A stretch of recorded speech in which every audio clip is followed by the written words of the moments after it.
अस्सलामु अलैकुम वरहमतुल्लाहि वबरकातुहू।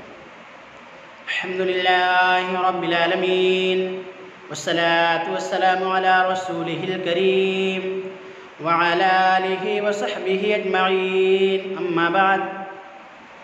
तमाम किस्म की तारीफ़ व बड़ाई अल्लाह सुब्हानहु तआला के लिए है जो सारी कायनात का पालनहार है। दरूद व सलाम हो अल्लाह के तमाम अंबिया व रसूल पर, खुसूसन आखिरी नबी जनाब मुहम्मदुर रसूलुल्लाह सल्लल्लाहु अलैहि वसल्लम पर। सामाईन इकराम, हम तमाम मुसलमानों को चाहिए कि जब तक इस दायरे फ़ानी के अंदर ज़िंदा रहें ज़्यादा से ज़्यादा नेकियां करें, नेकियों के कामों में बढ़ चढ़ के हिस्सा लें, बुराइयों से दूर रहें ताकि मरने के बाद कब्र के अंदर चैन व सुकून से रह सकें और क़यामत के दिन अल्लाह रब्बुल आलमीन के आज़ाब से बच सकें और अल्लाह की बनाई हुई जन्नत के अंदर दाखिल हो सकें। मुहतरम हज़रात, अल्लाह के आज़ाब से बच जाना, अल्लाह की बनाई हुई जन्नत के अंदर दाखिल हो जाना, ये सबसे बड़ी कामयाबी है। इससे बड़ी कामयाबी कुछ और नहीं है। इसलिए हम तमाम मुसलमानों को चाहिए कि हम आखिरत की फ़िक्र करें, उसके लिए तैयारी करें, मेहनत और कोशिश करें जहन्नम से बचने की और जन्नत पाने की। सामाईन किराम, आज हम ये जानेंगे कि अपनी औलाद को नेक बनाने का क्या फ़ायदा है। हम तमाम मुसलमानों को चाहिए कि हम अपनी औलाद को नेक बनाएं और इसका फ़ायदा बहुत ज़्यादा है। लेकिन हम देखते हैं लोग अपनी औलाद को दीनदार नहीं बनाते हैं बल्कि दुनियादार बनाते हैं।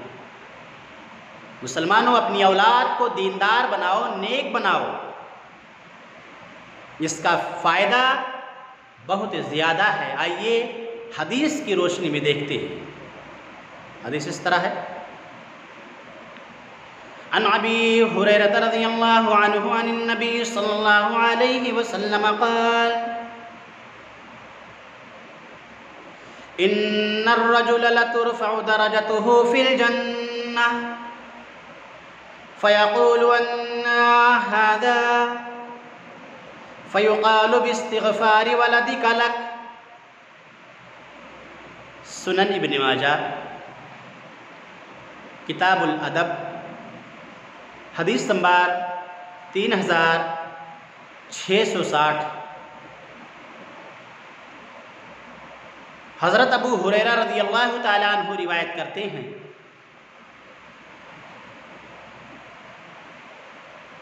कि नबी करीम सल्लल्लाहु अलैहि वसल्लम ने फरमाया, बेशक आदमी का दर्जा जन्नत में बुलंद किया जाता है। तो वो कहता है ये कैसे हुआ? तो उससे कहा जाता है कि तेरी औलाद के तेरे लिए दुआए मग़फ़िरत की वजह से। मुहतरम हज़रात, ज़रा इस हदीस पर गौर कीजिए कि एक आदमी का दर्जा जन्नत में बुलंद किया जाता है। तो आदमी सवाल करता है कि ये कैसे हुआ? मैंने तो इतनी नेकियां नहीं की थी, फिर भी ये दर्जा कैसे बुलंद हो गया मेरा?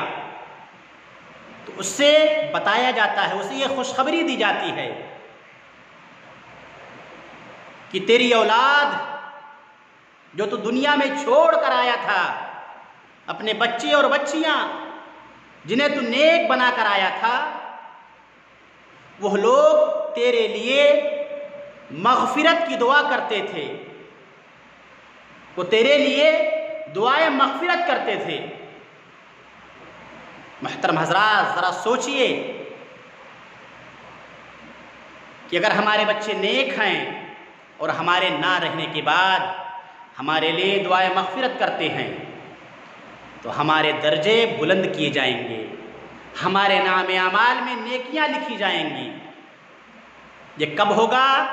जब हमारे बच्चे हमारे लिए दुआ करेंगे, और दुआ तभी करेंगे जब वो नेक होंगे, नमाजी होंगे, अल्लाह से डरने वाले होंगे।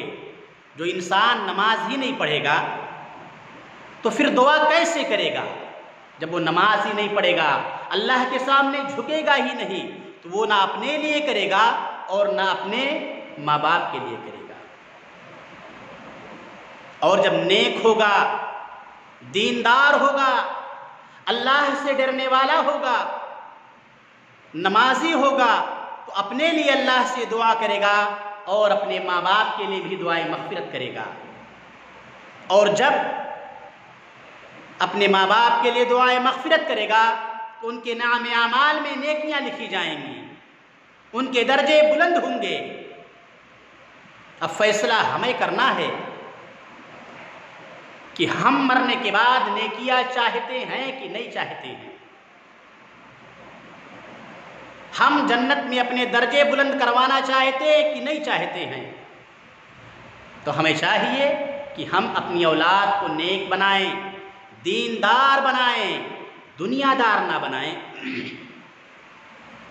अगर वो दुनियादार होगा तो सिर्फ और सिर्फ दुनिया हासिल करने के लिए और दुनिया कमाने के लिए परेशान रहेगा, ना वो अल्लाह की इबादत करेगा, ना वो नमाज पढ़ेगा, और जब नमाज नहीं पढ़ेगा तो वो दुआएं भी नहीं करेगा। तो मुसलमानों, हमें चाहिए कि हम अपनी औलाद को दीनदार बनाएं, नेक बनाएं, अल्लाह रब्बुल आलमीन से डरने वाला बनाएं, बचपन से उसे तालीम दें दीन की, ताकि वो बड़ा होकर परहेज़गार बने, दीनदार बने, अल्लाह से डरने वाला बने। और अगर ऐसा बन गया दीनदार परहेज़गार, तो इंशाअल्लाह हमारे मरने के बाद भी जब वो दुआ करेगा तो हमारे नाम आमाल में नेकियां लिखी जाएंगी और हमारे दर्जे जन्नत में बुलंद किए जाएंगे। अल्लाह हम तमाम मुसलमानों को अपनी अपनी औलाद को नेक बनाने की तौफ़ीक़ अता फरमा। अल्लाह रब्बुल आलमीन जब तक हमें इस दायरे फ़ानी के अंदर ज़िंदा रख, ईमान पे ज़िंदा रखना, और जब उठाना तो अल्लाह हम तमाम मुसलमानों के ज़बानों पर कलमा तौहीद ला इलाहा इल्लल्लाह जारी रखना। आमीन। व आखिरु दावाना अनिल हम्दुलिल्लाहि रब्बिल आलमीन।